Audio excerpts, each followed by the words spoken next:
Now then, also, we had our community outreach yesterday morning, and we had a great time.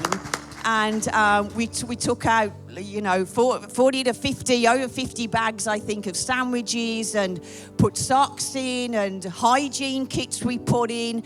And we also got T-shirts. We handed out some T-shirts. So we just had a really good time. We got to pray with people, minister with people, which is what it's really all about.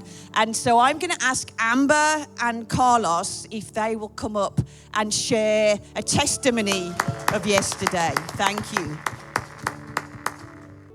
Well, good morning. Good morning. Yeah, so yesterday was my first time to participate, and I didn't really know what to expect. So we get down the road, we all park, we got our trunks popped, and they're across the street, like the homeless people are, and I see them. And I got my little trucker hat on that says Jesus, so I feel like I'm flagging for the right team, you know what I mean?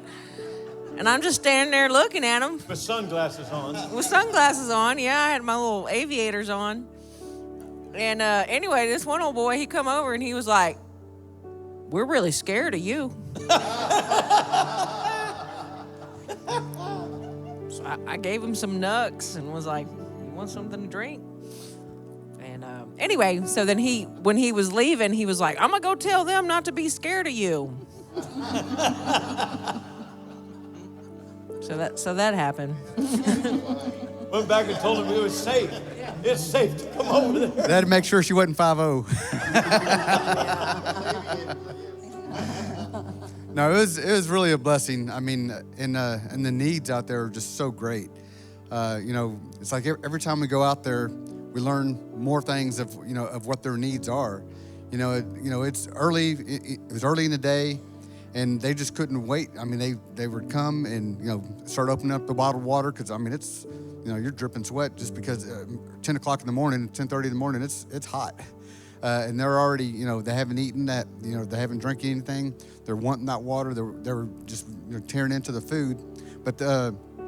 Some other needs that we realized that they had is just a simple T-shirt, an undergarment T-shirt that we would kind of wear underneath our clothing was their main source of clothing. They would, whenever we'd give them a T-shirt, they would just rip off their old shirt because no telling how long they've been wearing it, and they put on that new fresh T-shirt, and they were just so appreciative of that, and so they were asking for more, more shirts, more socks, things like that that they were in need of.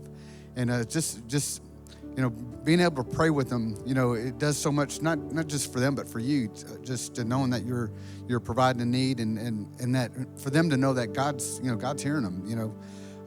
Whenever we ask, what are your needs for? What do you want us to pray for? One guy wanted to pray for world peace because he knows what's going on. So I'm like, okay, we can do that too. But we'll also pray for you. But many of them just praying that they'll be able to finally get off the streets, to find some kind of permanent shelter, to get a job, things like that. So we're just a lot of prayers for provision, and there's more than what you think. You don't know that they're there until like Amber said, we pull up and we kind of pop up truck, open up the tailgates of the trucks, and then people see and they're kind of looking, and they want to make sure it's safe first. It's not some kind of trap.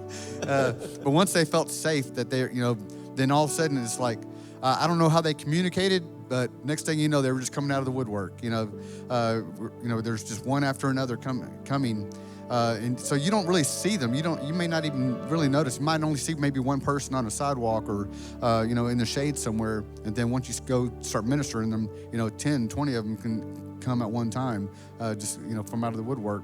And then we found other places where there's, at the end of a dead-end street, you see one little trail, but there's a whole colony of homeless people living out in the woods.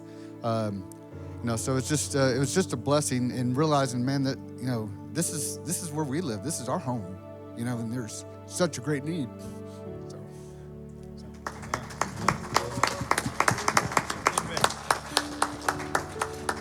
Thank you, Carlos. One of the ones that had come up to me, and I asked if I could pray for him. And all of a sudden, these big tears started rolling down his cheeks. And he said, yes. He said, I guess in about a week or so, he said, I'm gonna have a son. My son's gonna be born.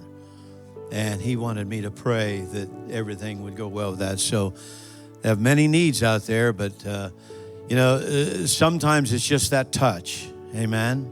It's that touch and that prayer.